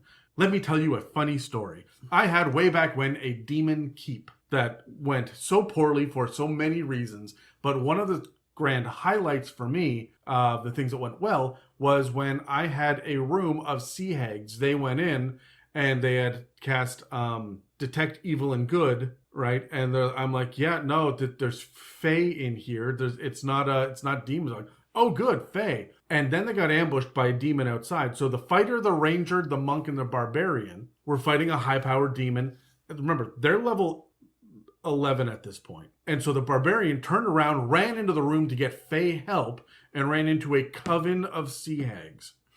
Which means you're making that death glare save, and you only have to roll an 11, but you're making it three times every round. When you succeed on the save, you are no longer, it's not like you are immune for the next day or week or until the next long rest. It's not immune till dawn the next time. You got to do it again next turn. And you got to do it round after round after round. That's what makes these guys powerful. And the fact that it's in water. So how did I put 3 sea hags in a keep? Well, they got summoned because there was a demon from a previous edition that I used. So my tactic on this was I had a giant soaker tub in the middle of a bathroom that the barbarian is running into to go get the help. He runs in and doesn't see the Fae, and so he calls out to them. On their turn, they stand up. On his turn, he now starts in his turn in the room with them. He's got to make these saves, and he fails one of them. Now he's frightened. But he's freaking out because they've closed the door behind him. I asked him to step out of the room so I could run this separately, and then he failed one of the 3 saves and dropped. The door unlocked, and on the next round, the fighter came in. One at Rinse a time? and repeat. That dropped the fighter and the ranger, who didn't bother to pump into wisdom, and the monk came in and had to solo 3 night hags with 3 sea hags with disadvantage because she won't look them square in the eye after the first turn.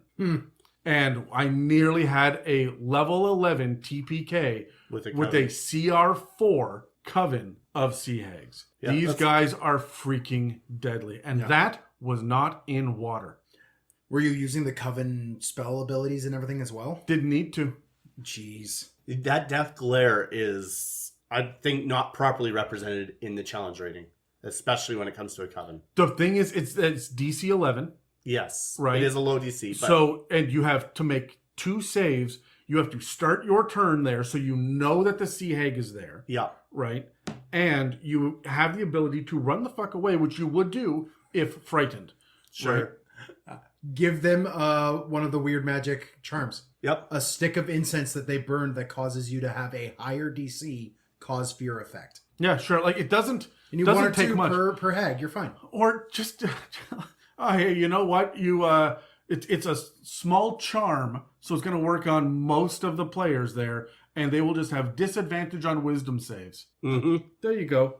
Sure. Any number of ways, really, to... Because that fucks them on both saves. But it's DC 11 twice. The reason they're CR2 is because you should, in theory, not fail DC 11 wisdom saves twice. Yeah. And at least someone in the party should have high enough wisdom that that's not really ever an issue. Your cleric, your druid, maybe your ranger, but definitely your monk will be able to pass this. Yeah. As Dan has attested to our last session, sometimes the dice just screw you. Yeah. Yeah. Finally, guys, let's talk about some plot hooks for these guys. What do we got? So I'm picturing, again, this is a region. I'm going simple with this one. I'm going with the fact that people have been disappearing. I'm going with a Bermuda Triangle sort of thing, just much smaller, where people keep going into this area of the ocean to try and recover this lost ship. And every single time, they just disappear and never return. Adam? I'm not even making people disappear. All the beautiful girls, one by one, are losing their singing voice. Okay, so we're going Ariel and Ursula. Absolutely, Yes. I will. Yeah. Yeah, that's all the plot hook I need. Where when they walk in and like there's a town full of quiet, sad, beautiful women. For me, I was going to be like, Sea Hag moves into the town's well. A coastal town. No. They just make their way to the well All right. through underground tributaries and whatnot, and use that to slowly corrupt the town around them, waiting for people to come into the well to see what's going on, because ultimately... You're not talking a little well on the side of a farm. You're talking about a town. I'm talking like the central town, well. Into the sewers almost. Yeah. With cistern. Yes. Kind of, yeah. Now I just love the idea of one hanging out in a water tower and just like casting spells down on the street. So if you have any interesting ideas about hags and how you would use them, specifically sea hags, because I'm always up for some aquatic kerfuckery, you can send us a message at info@itsamimic.com. We also accept mailbag questions if you've got any further questions about how we would use hags in our campaigns. And of course, you can go check us out on Instagram, Facebook, and at r/itsamimic on Reddit, where each one of those has an inbox, or of course, Reddit has the ability to post, and we will directly interact somewhat more rapidly than a 3-month wait for the next mailbag. Speaking of waiting too long, I've been entirely too silent, so it is now my turn. Yeah. Hooray. Fuck off. Adam gets to talk about furries. No, Furies. Oh, sorry, misread Sea that. Furies. Oh, So- I'm now disinterested. Yeah, well, we'll leave him to his own devices here. So, sometimes sea hags break the rule of 3 in a coven in order to handle large-scale threats. A kraken, a leviathan moves in, they will get way more than 3. I suggest 8, because when you deal with Fae, it's all 3s and 8s. Mm-hmm. Or 13, because we already see that thematically with the 13-year-olds. But with that much evil in one place, the hags will eventually turn on each other and start infighting. The one who wins, aka the strongest, will often siphon off the powers of the others and become a more powerful entity called a Sea Fury. They come from the Explorer's Guide to Wildmount, so we can thank Matt Mercer for this fucking nightmare, and are so much worse than a regular hag. Claimed by madness, seduced by treasure, and desperate for company, sea hags lure sailors and explorers into their home turf and then capture them. But when this new companionship becomes boring or unstimulating, the Sea Fury will dispose of them and find someone new to play with. Yucky. At CR12, they're a major problem. They have all the same stuff that a sea hag has, like, medium-sized chaotic evil, same languages, amphibious trait, and the claws and death glare actions, although the claws are now multi-attack. But now they have double the hit points, double the range on dark vision, and a swim speed of 50 feet per round. Their strength, dex, and charisma all got impressive bumps, and deception, insight, perception, and stealth all get power boosts that the sea hag didn't get. But it's so much worse than that. CR12 with 105 hit points doesn't seem like too much, but they're immune to cold, fire, and poison, and bludgeoning, piercing, and slashing from non-magical attacks, as well as the paralyzed and poisoned conditions. But they also have magic resistance, which gives them the advantage on saving throws and magical effects, as well as legendary resistances 3 times a day, which lets them just succeed on saving throws. Cool. Now, they did lose 2 things that the Sea Hag has. They no longer get that annoying, horrific appearance trait or the illusory appearance. Their attack actions have increased in numerical value, so they'll hit more often and harder, and the Death Glare now has a DC of 16 and no longer requires you to be afraid. And it's the innate spellcasting that ups their game even further. Shit. Jeez. Witch Bolt at will and bestow curse, fear, and thunderwave once per day. I'm sorry, Wishbolt Will at will, yes. Yep. CR12 makes sense. Cool. Cool. But cool. if that isn't enough, they get legendary actions too. For one action, they can turn themselves and anything they're wearing or carrying into seawater and move around without provoking opportunity attacks. Grappling and restraining doesn't help either, so they're going to be hard to nail down. The good news is that they revert to their true form at the end of this movement. Now, it doesn't say this anywhere in the stat block, but it's a clear inconsistency with other water creatures in 5th edition. If the Sea Hag is in water form, they should, by 5th ed rules, be resistant to acid damage. I'm just saying. No one's going to get a turn in the middle of their legendary action to cast a spell unless they're holding an action. Mm-hmm. But even then, are they using Acid Splash or Melf's Acid Arrow? They're probably not holding that against a CR12 creature. So it's rarely going to come up, but, rare use case. Keep that in mind. For 2 legendary actions, they get Fearsome Apparition. This replaces the horrific appearance trait of the Sea Hag, because with this one, the Fury conjures a vision of one of their dead sisters within 30 feet that the Sea Fury can see. Any enemy that can see the apparition has to make a DC 16 Wisdom saving throw or become frightened until it vanishes at the end of the Fury's next turn. Cool.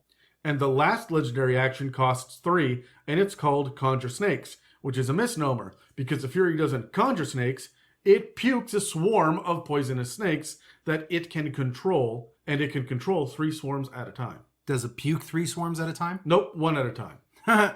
So, Snakes. Why did it have to be snakes? still not cool enough yet? Then let's head into the watery lair where the Sea Fury raises to a CR 14 and gets lair actions. One of the actions can be that caverns and tunnels and pools of water 120 feet from the Sea Fury become murky or foggy, making it heavily obscured. Or it can conjure a 15-foot cube of water that fills an unoccupied space and then rushes 60 feet in any direction. And if a creature comes in contact with the water, they have to make a DC 16 strength save or be knocked prone and pushed 15 feet. Cool. Remember, in any direction. Ladies and gentlemen, may I introduce you to the direction of up? Whoa! Terry's not here, though. No, but that is going to do a D6 damage and keep them prone when they fall, right? Yeah. Yeah. And then my favorite layer action is when they conjure the spirit of a dead sailor that they've murdered, and this lasts until another layer action is used, so if they choose not to do another one, it could last technically indefinitely. The spirit uses the stats of a specter and obeys the Sea Fury, so yay, draining maximum hit points in the middle of this battle. Holy shit. So you should clearly run from these things if they're in their lairs, but then you get to the regional effects. For the first mile outside the lair, seagrass weakly grasps at any creature it can. Now, it can't actually affect you, and there's no mechanics for this, but it grabs and strokes your feet and ankles. So, That's enough. Yeah. That's enough. Also, any crabs and octopi within that mile become the giant version of themselves and act as her spies and henchmen. A hag moves in and some kid's playing with a crab at that moment on the beach and just... Just like it ate a freaking mushroom in Mario. Yeah. So now it's the size of a dog and it's angry and the kid's just like, ah! And runs away. And the last regional effect is, for the 5 miles around the lair, all the seawater becomes choppy and rough, even if there's no wind. I bring this up because when you are fighting a Sea Fury on land, there's not much land for that to happen with. You are clearly on the edge of a ship or standing on some tall coral. Like, there's not a whole lot of you standing still, and she's going to beat you with that lair action over and over and over again to push you, so now you are swimming in choppy water. Mm-hmm. Okay, well, let's grab the dice and let's roll for the Sea Furies. I got a 4 again. 12. 13. This is my episode. So your Apparently. episode. Brad, environmental or social encounters with a Sea Fury. What do you got? All right. It was the last little bit there with the choppy water and the seas being rough, even if there's no wind. That's my environmental drag in that no one can figure out why. Right? You're going to have some people's speculations. No one's maybe seen this Sea Fury. But for some reason, in this area, the waters are always choppy. Always. There's always a storm. It has never relented. I don't mind the idea of a current pulling ships Oh, absolutely, into the area 100%. as well. Yeah. Or at least pushing them around if they entered the seas. Make it a bit of like a whirlpool kind of thing where like ships have to fight to get away from. Yeah, absolutely. And they can if they're well piloted, but a few ships have been lost and there's just reports, right? And so you guys as the party get to go investigate. Yeah. So one of the things that I find really interesting is the language. We didn't really get into this with the Green Hag, but the Green Hag got Draconic and Sylvan as well as Common. Sylvan makes sense. It's the Fey language. Draconic was interesting. Yeah. I feel like they probably share a lot of the same areas as Black Dragons. Black Dragons, yeah. Or green. Yeah. I Specifically expected them more black. Swampy with the black than the forest with the green. Yeah. I can see It depends on your flavor of folklore at the time. But I really, really do feel like it's super interesting about the giant language that Yes, Hags that gets. stood out to me as well. Right, the sea giants. No, I'm not going to give them storm giants. The reason that they have this is because this is clearly based on Scylla, who was the Greek from the Odyssey, right? Who was the Greek terror that I forget how the quote goes. It's been so fucking long since I've read the Odyssey, but it was like one of the gods. I'm not going to get this perfect, but one of the gods said, "It's better to lose 6 sailors and keep your ship than to lose all sailors it's better to lose 6 sailors and keep your ship than to risk losing your entire ship and everyone. So sail close to where Scylla lives." And then they made a big deal with one of the gods to keep her from only attacking once. Yeah. Right. So that was a big deal. So the idea that we're dealing with Greek myth and whatnot as the inspiration for sea hags is why they're going to get that extra language, especially for giants. But you have to keep in mind too that sea hags are not just storm giants. Storm giants are good. Yeah. Frost giants, however, and dropping a sea hag. See, here's my environmental thing. Dropping a sea hag in an Arctic scenario Son of a bitch. is so much happy fuckery that I am just very thrilled. Because now when you're in water, you are making freaking Constitution saves. This is exactly what I was going to bring up, is literally, if you are playing an Icewind Dale, have a Sea Fury in there if you want a higher end stuff while you're going through Reghead. We said Refid. We're going to say Refid in this. Yeah. I think it's supposed to be Ragged. Okay. If you are exploring the Reghead Glacier that's there, where you're walking through these tunnels in this massive glacier, a Sea Fury in that environment would be amazing. Right? And like, as long as they're not the players. Well, you're right. But add Netherese magic on top of that, because spoilers for Icewind Dale, there's a Netherese city underneath the ice, right? Like having Netherese magic with a sea hag in a glacier, literally surrounded by the solid form of her element. Just it leads to nightmares. And have these guys like pick and tease your party, lead them through tunnels, through the ice, and down chasms, and get them lost, get them stuck, right? I would go a step further than that. O'Reel as a freaking combat encounter was weak as balls. Sure, 3 forms, so it's a drag to get through that combat.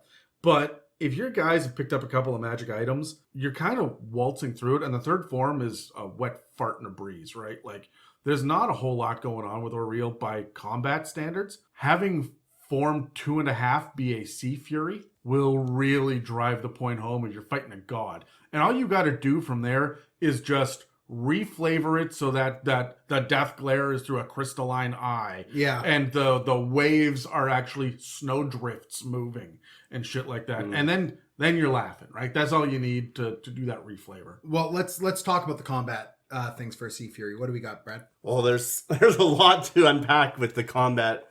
I mean, just the multi-attack, right? We kind of breezed past the fact that they're getting a multi-attack. Yeah, 3 of those claws. Yeah, that's a massive amount of slashing damage that can be dealt out. Yeah, because they went up to D8s instead of D6s now. Yeah, so you're getting more damage and then 3 times. Like that was the one that stood out to me as just a big. I think people overlook it. There is so much else going on. I'm never going to rely on a claw attack until I'm out of spells or backed into a corner. Absolutely, but if you sometimes you want to send a message. We talked about their hatred of all things beautiful, right? Right. Like if they want to really disfigure your face, we talked about the bard earlier, right? You weren't sending the bard to meet a sea hag, right? Your Sea Fury sees this bard and says, "You know what? Screw messing. I just But want mechanically, you're not scarring when you're hitting with the claw attack. That's a problem, right? We've talked about this in the past. Let's not get into it again. But well, that's because hit points are not health points, Yes, right? they're not. So it's technically endurance and stamina. We flavor it as you're bleeding all over the place because it's more evocative. yeah, But it's really just like healing magic is really just a magical pat on the back. You can do it. Have an energy drink, right? And that's technically how it's flavored. I don't like the claws. I just don't. Because I don't need fear anymore, and it's a DC 16 wisdom save. I'm just gonna hit with that because I can hit everybody that isn't averting their gaze. Also, if I'm O'Reel, every single one of the walls and surfaces is reflective ice. Yes. So everything is easy. So Yeah. But yeah, like you got to close your eyes. So, but even then, I've got spells and my spells give me range. Now, Witch Bolt, okay, zap, and then they move out of the distance of. Yeah. Right? So you're not really going to get them round after round after round. But you also get Fear, so if you can back them into the corner and cast that first, they're not running around you, and you can just stand still and Witch Bolt the shit out of them. Yep. Right? And even further beyond that, just lair actions, man. Like There's so much to unpack with these Sea Furies. Yeah. I mean, When it comes to anytime combat. you have like a CR14, there's so many options there, right? And it becomes a exercise in how can this creature not only use its abilities, but also use the environment to its benefit. And I don't think any creature will use water as well, except for maybe a Kraken or Leviathan. a Leviathan or a water elemental, than a Sea Fury. This thing is there for naval level combat and ruining your pirate's ship. Yeah. Right? Like, that's what it is there for. That's what I'm going to use it to do.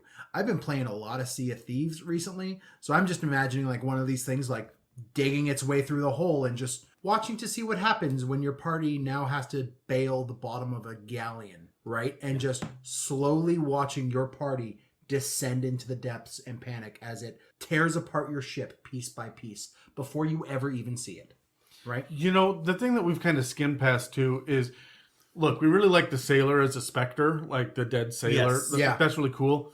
But she can also, as a legendary action, so that was the lair action. That was the lair. Correct. As a legendary action for the next round, she can sit there and say, hey, you know what? Here's the visage of my dead sea hag sister, right? And if they fail that save, they're then frightened, right? Yeah. Until the end of the next, or like the next End of turn. her next turn. Yeah. So hit them with the lair action. Hit them with the lair action of pushing them away with the water. Kick them out into the depths of the choppy seas, and then put this figure standing there looking down at them. Yeah. They can't get closer. Yeah. They're spending their turn sitting Swimming here, down. swimming, right? Swimming down. Well, I mean, they Or don't want away. to swim down because if they start to fail strength checks in those choppy waters, they're going to start to drown. Now, drowning mechanics are kind of... I've argued about drowning mechanics. Listen to the Aquatic Adventures episode, 117. Like, we've argued about this in the past, Yeah. and there are better ways to do combat with drowning, but that's so deadly, and that's so fun. Your Sea Fury does not need to do anything else. Yeah. Well, let's talk about plot hooks. Brad? All right. Plot hooks. It's going to be the battle of the... I mean, if you're having this many Sea Hags in one place, word is going to travel to the point where they create a Sea Fury. Mm-hmm. And if you are going to be an adventuring party that's going to be willing to face off against this, you're going to be high enough level. So you're basically going to be some of the only people who are around who have the ability to deal with this. So someone's going to come and say, we're losing ships left, right, and center to this section of the sea. It's right in the middle of a major shipping path, and we can't get goods from one end of the continent to the other. We have to do everything over land, and it's just costing us. We need someone to take this out, or at least get her to move out of the area. Okay. Adam? A Kraken is a CR23. Your level 13 party can't take them alone. The plot hook is get the 3 covens or the 4 covens of sea hags together to build a super coven and then attack the Kraken. You defeat the Kraken, everything's great, and the coven disappears and comes back 3 or 4 levels later to really fuck your day. There's a Sea Fury now, right? Like, maybe you even do that at low level just so that like you can have that Sea Fury be a real problem. So level 8, you're doing this. We defeated a Kraken at level 8 because we had all of these sea hags on our side. We made a deal and everything's good. Yay, we rode seahorses into battle. It was so cool. Well, wait for it. This is how you get your party to create their own big bad, which you have used to perfection multiple times. I'm doing it right now. Yeah, where you're just like, you are setting up by necessity as a party the threads that will create the big bad evil guy of this campaign. Yeah.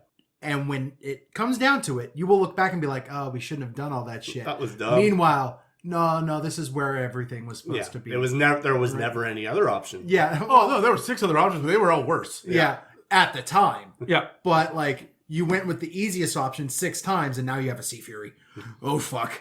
Right? Yeah, I'm on board with that. For me, I love the fact that Sea Furies are these like these layer actions of the Sea Fury. I think one of the ones where we are overlooking is the fact that all water within 120 feet of them can turn cloudy or murky and just like be ruined.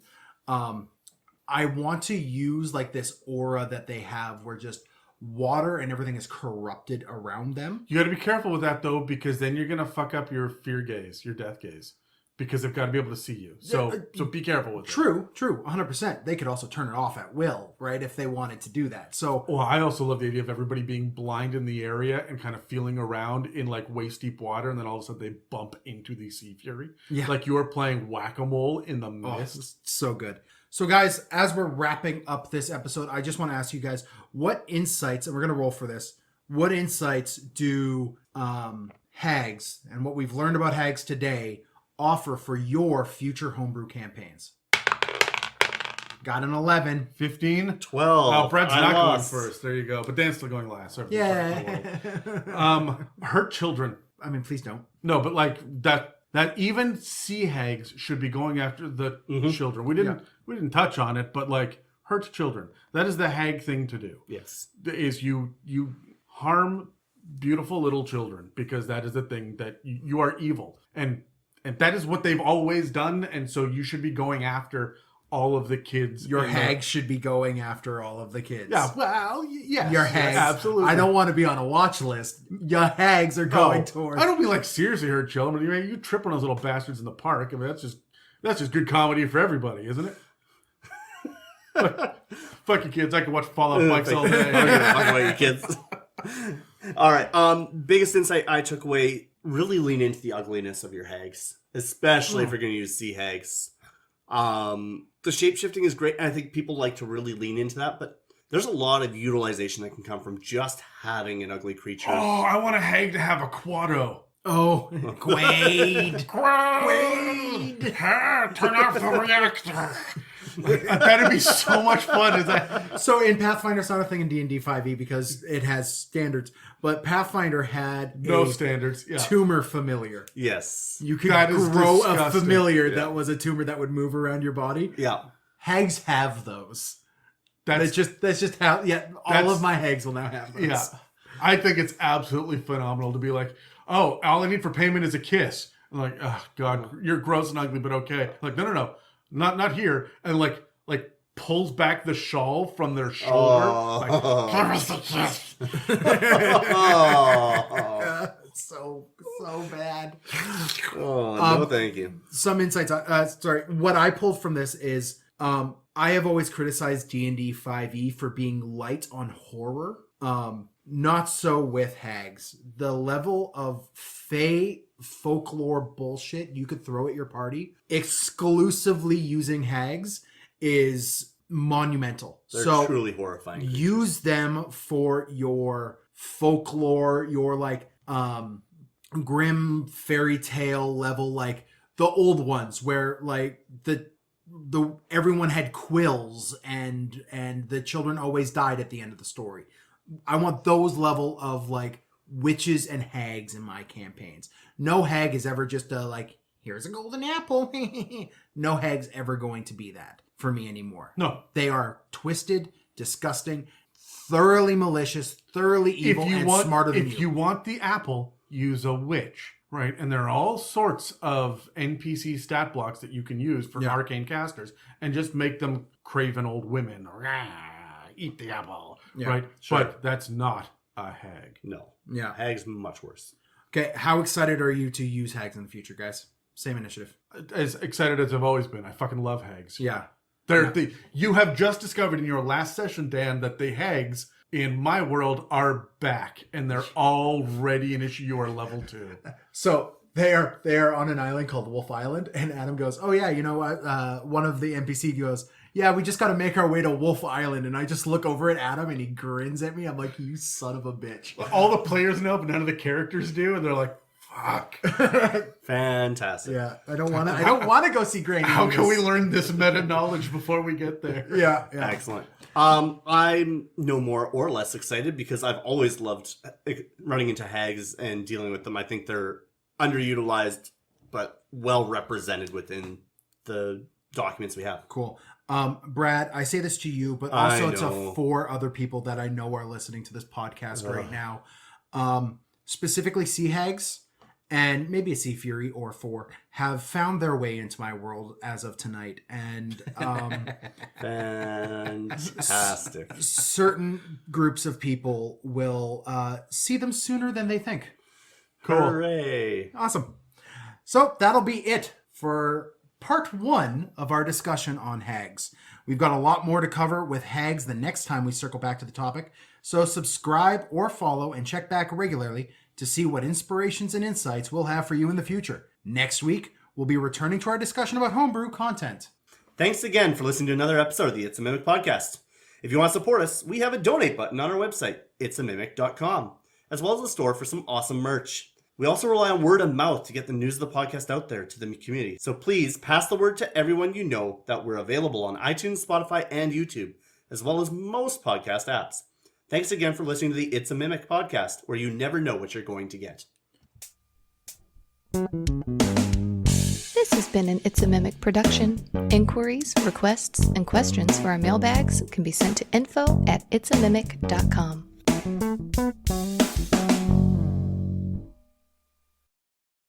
All right, Is guys. this how we're going to talk about how Brad just said mouth?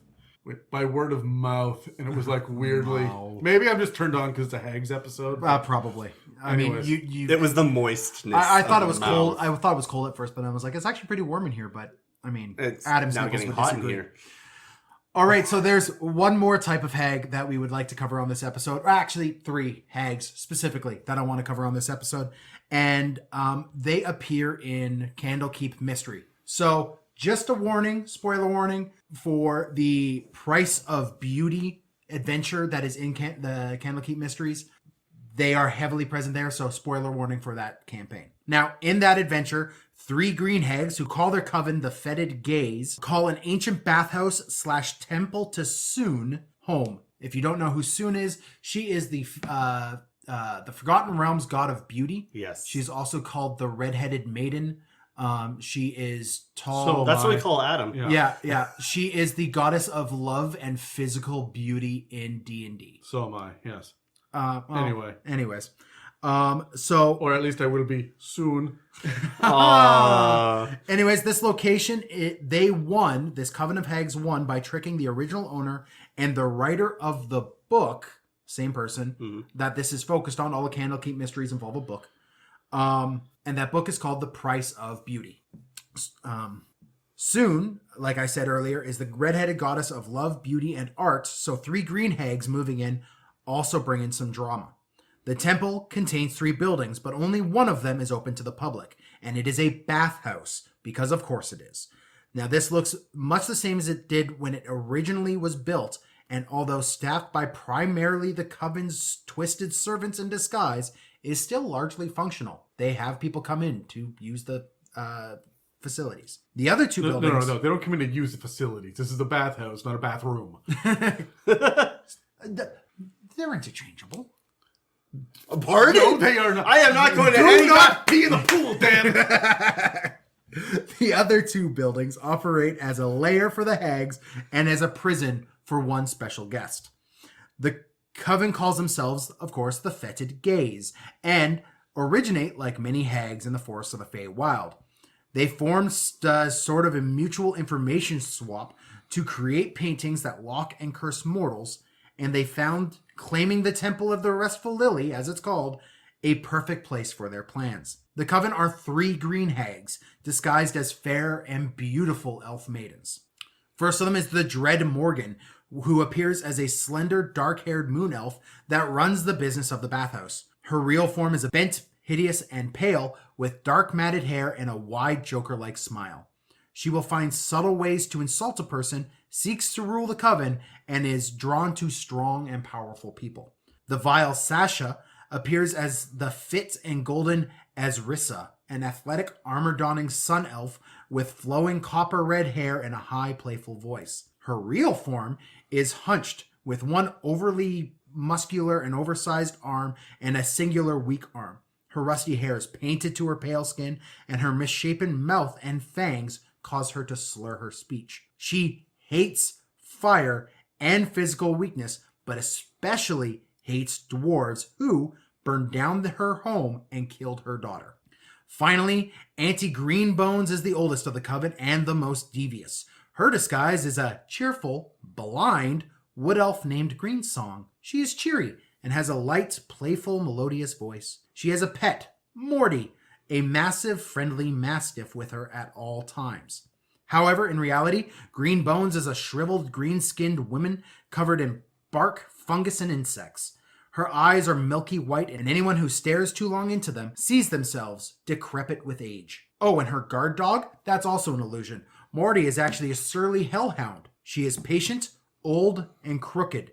The idea of a pure-hearted person makes her physically ill, often resulting in her actively throwing up on them. She has a bright side, though. When distracted, she hums old Feywild tunes to herself and loves and protects her best friend, Morty. Now, as a coven, they can, of course, cast up to 6th level spells. Some highlights from their spell list include Otto's Irresistible Dance, Nice. Good. Yep. Blight, Seeming, and the aptly named Witch Bolt. As for minions in their employ at the temple, you have the aforementioned Morty, of course, but also a Cambion named Saith, who seeks information about the cursed paintings that the coven makes. There's 6 animated scarecrows who, although transformed to look like, and it says this, exceptionally attractive people, are mute and work the bathhouse in place of the old attendants who were brutally murdered and eaten by the coven. There are also 2 gargoyles that fill the role of guards of the coven's horrible lair. Now, the coven uses the temple as a place to find new victims to torment and bind to paintings. They charm and manipulate their clientele in the day and attempt to get individuals alone to bring them to the back for some special attention. A magical treatment tailor-made to the individual and ultimately designed to bind that individual to a cursed painting. They may also try to hire strong adventurer-looking folks to take out the capricious elemental spirit, which is a Maiad named Sirena, that has tried to take over the bathhouse, or trick them into a room with a snaky-headed and cursed former owner of the bathhouse resting in a sacred pool below. But, like most hags, they are all horribly jealous and suspicious of each other and hate each other passionately. Each of them would love to learn what the others know in the steps to craft these paintings, and that hoarded information is critical to the cohesion of the coven. So we mentioned the transformation above, this magical treatment. Well, how does that work? The hags have a knack for drawing out the insecurities of people and will lead a person to undergo one of 3 rituals. Firstly, they can have an ability enhanced. You get a +2 for one ability, only 1 per character. Don't get too greedy. You can also change your race, gender, or appearance as part of the bargain. And finally, your age can be increased or decreased to sit 1 year more than the standard adulthood of your race. No, all of these benefits last no longer than a year, or if the painting is destroyed. Should you commit to the change with the measly flaw of my appearance and how others perceive me is of utmost importance to me, the true cost of the magic comes due when you make it the year or renounce the boon. When this happens, you are irrevocably changed depending on what your boon is. You wanted new strength, you were stricken with helplessness. Read the last half of Flowers of Algernon for a hint. Beauty, you now make the coven in their natural form look like Victoria's Secret models. Youth, well, you get to order off the senior menu now and go to bed at 5 p.m. That sounds great. So, don't take their boon, obviously. But should you, or an NPC you know, do it, and you seek to destroy the painting that the witch has made, you need to understand the process of making them first. Each witch contains a step of the process that you could, from their cold dead hands, wrest from each hag. Or you could spend an hour and a successful arcana check to figure it out. Next, you can attempt an athletics check to just try to break the painting. Failure results in a big shock of psychic damage to the person trying to break it. Or you could pour some fresh celestial blood, you got that just lying around, Yep. on it to destroy the curse of the painting, which I guess works too. Oh, and part of the curse, it should be mentioned, is that whoever is cursed is compelled to not destroy their own painting. Naturally. Okay? So these 3 hags are vicious and vile. They're sapping this to, attaching people to these paintings and then basically draining their life to watch them just wither and die, tempting them to like benefit them. This is even power gamers are going to be like, wait, I could get a +2 to strength. All right, I'm down. Yeah, but in a year you will be helpless. Yeah, but most D&D campaigns don't last longer than a week in World, right? Yeah, I might hasten that schedule a little bit if I was doing this. I won't even, though, because if you're playing through Candlekeep, I mean, you got to go to and from that castle like 17 fucking times. Yeah. Like, it's... And you go into the Feywild a couple times, Oh, yeah. like, time moves differently there. Yeah. Mm-hmm. I like them. I think that's a lot of fun. Yeah, I do too. I also very like the cool. fact that they are... I didn't really hit it on it, but like some of the language describing these hags as they're in their elf forms, they are there to seduce your party. So this is one of those situations where the beautiful and the artistic. I also want to point out Soon is the god of art, and here these guys are making art. It's just cursed and evil, right? Like that hits on so many levels of why green hags and hags are the way that they are and how they function. It hits it really well.